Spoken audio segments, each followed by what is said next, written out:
बाळा, आमचीच आठवण काढत होतास ना, त्यामुळेच तर आम्ही प्रकट झालो.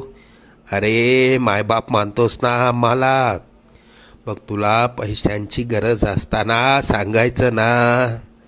कोणापुढेही हात पसरू नकोस.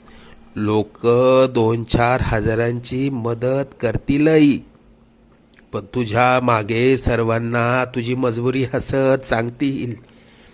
आता तुला कोणापुढे हात पसरण्याची वेळच येणार नाही.